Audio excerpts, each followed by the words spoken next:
আমি যতবার বিপদে পড়েছি, আমল করেছি, আল্লাহ এর ফলাফল আমাকে হাতে হাতে দিয়েছেন।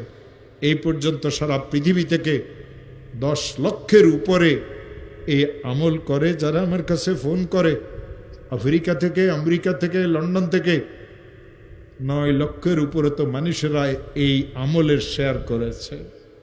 হযরত মুজাদ্দিদ রহমতুল্লাহ আলাইহি তার কিতাবে লিখেছেন, কোনো মুসলমান যদি বিপদে পড়ে, কোনো মুসলমানের মেয়েটার যদি বিবাহ না হয়, কোনো মুসলমান যদি অনেক ঋণগ্রস্ত হয়, কোনো মুসলমান যদি দুশ্মনের দ্বারা আক্রান্ত হয়, কোনো মুসলমান যদি মিথ্যা মামলা মোকদ্দমাতে ফাঁসিয়ে থাকে, কোনো মুসলমানের মেয়েটার যদি তালাক হয়ে যায়, কোনো মুসলমান যদি কঠিন কোনো অসুস্থতাতে পড়ে, কোনো মুসলমান যদি এমন কোনো বিপদে পড়ে যে বিপদ থেকে উদ্ধারের কোনো রাস্তা নেই, ওই মুসলমান যদি আমলটা করে, 499 প্রথমে 100 বার দরুদ শরীফ পড়বে। যেই দরুদ শরীফ সে পড়তে জানে, ইশারের নামাজের শেষে ঘুমের আগে পড়বে আল্লাহুম্মা সাল্লি আলা সাইয়্যিদিনা মুহাম্মদ 100 বার। 499 বার পড়বে লা হাওলা ওয়ালা কুওয়াতা ইল্লা বিল্লাহ। একবার পড়বে লা হাওলা ওয়ালা কুওয়াতা ইল্লা বিল্লাহিল আলিয়্যিল আযীম। 100 বার দরুদ শরীফ পড়বে, হাত পাতিয়ে বলবে, মাওলা আমি অনেক গরিব মানুষ, মেয়েটার তালাক হয়ে গেছে, মেয়েদের বিবাহ শাদীও হয় না, ঋণগ্রস্ত হয়ে গেছি, ব্যবসাটা অচল হয়ে গেছে, মিথ্যা মামলা মোকদ্দমাতে ফাঁসিয়ে গেছে।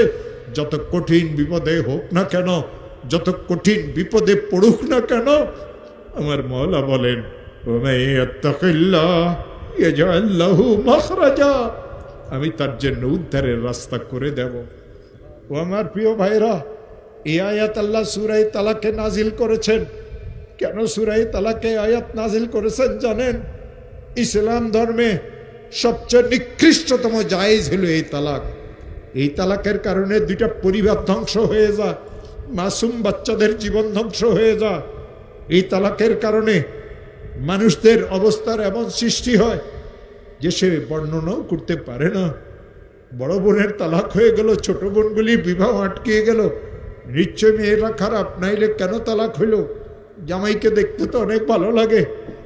আমার প্রিয় ভাইয়েরা, এই মেয়েটা শ্বশুর বাড়িতে শান্তিতে ছিল না, বাপের বাড়িতে যতদিন ছিল ঘরের কাজ কামে মেয়েকে করা লাগতো। শ্বশুর বাড়িতে যাওয়ার পরে এই মেয়ের এত কষ্ট হয়, কাউকে খুলিয়ে বলতে পারে না। বাপ গরিব মানুষ, বাপের কাছেও বলতে পারে না, নীরবে সহ্য করে। যৌতুক নামের এক অভিশাপ মুসলমানদের ঘরে ঘরে ঢুকেছে। ইসলাম ধর্মে যৌতুক হারাম, ইসলাম ধর্মে যৌতুক হারাম। ব্যয়বাড়ির চেয়ার কুর্সি, ব্যয়বাড়ির ডাইনিং টেবিল, ব্যয়বাড়ির থেকে খাট নিয়েন না মুসলমানেরা। শুকুরের গোস্ত, শুকুরের গোস্ত, শুকুরের গোস্ত।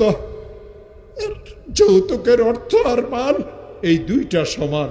ওই মুসলমান যৌতুক দিতে পারে, ওই মুসলমান যৌতুক নিতে পারে যে মুসলমান দাবি করার পরেও শুকুরের গোস্তকে চাবাই চাবাই খাইতে পারে।